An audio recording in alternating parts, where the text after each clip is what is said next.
मुअज़्ज़ज़ उलमाए कराम, मुहतरम शामीईन और मेरे अजीज मकतब साथियों, आज मेरी तकरीर का मौजू है ज़कात। पहले ज़माने के मुसलमान जो भी अमल करते थे, दीन इस्लाम की पूरी झलक नजर आती है और उनके अमल देखकर गैर मुस्लिम भाई भी इस्लाम में दाखिल हो जाते थे।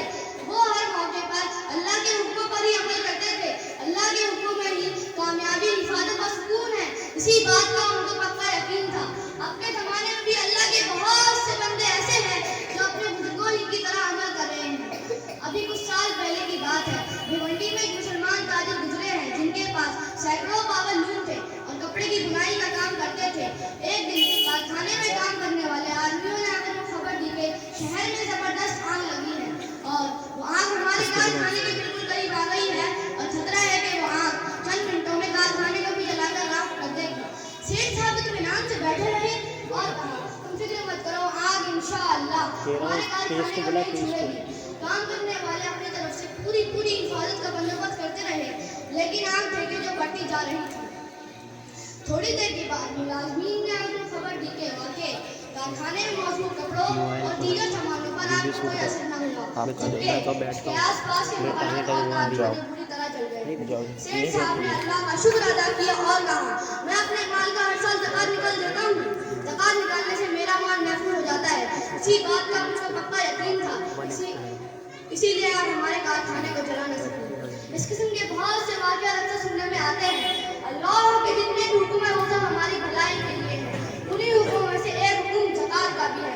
ज़कात हर उस मुसलमान पर फर्ज है जिसके पास 7.5 तोला सोना, 52 तोला चांदी या उसके बराबर सामान तिजारत हो और वो साल भर उसका मालिक बना रहे।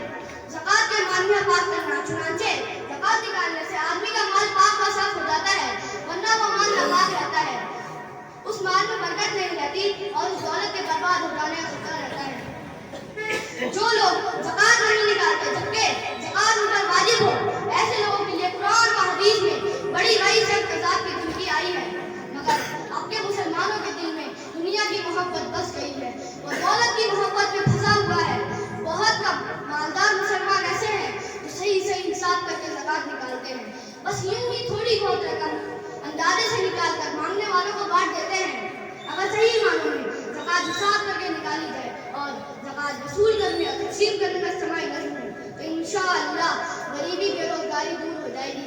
कोई आदमी मोहताज नहीं रहेगा, सब खुशहाल हो, आपस में मोहब्बत हो। और हुज़ूर अकरम सल्लल्लाहु अलैहि वसल्लम और सहाबा कराम के मुबारक ज़माने में ज़कात की अदायगी पूरी हो रही थी, बल्कि बाद मिक़दार वाजिब से भी ज़्यादा ज़कात खुश दिली के साथ अदा करने की कोशिश करते थे।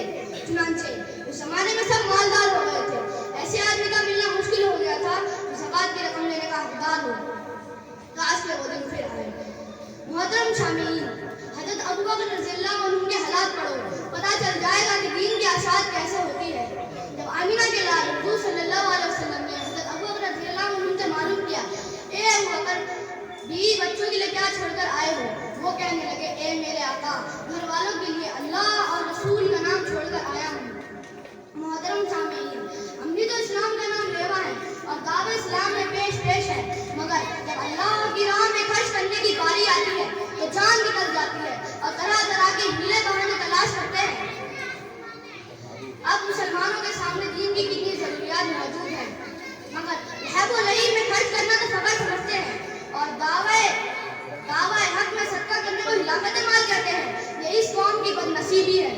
ए मुसलमानों, तंजीम कायम करो, अपने माल वसाइल से कारखाने लगाओ ताकि मुसलमानों को कारखानों में काम करने का मौका मिले। बेवाओं को उनके हस्बे हालात मुताबिक उनके हस्बे हालात का हवाला करके उनका वजीफा मुतमईन करो। तालीम को जारी करो, ऊंची से ऊंची तालीम हासिल करो और सबसे ऊंची तालीम कुरान पाक की है, उस पर माल खर्च करो। आखिरत में बेपनाह बदला दिया जाएगा। अल्लाह ताला हम सबको सही तरीके से ज़कात निकालने और तक़सीम करने की तौफ़ीक़ अता फरमाए। आमीन। वाहिर दवाना अल्हम्दुलिल्लाहि रब्बिल आलमीन।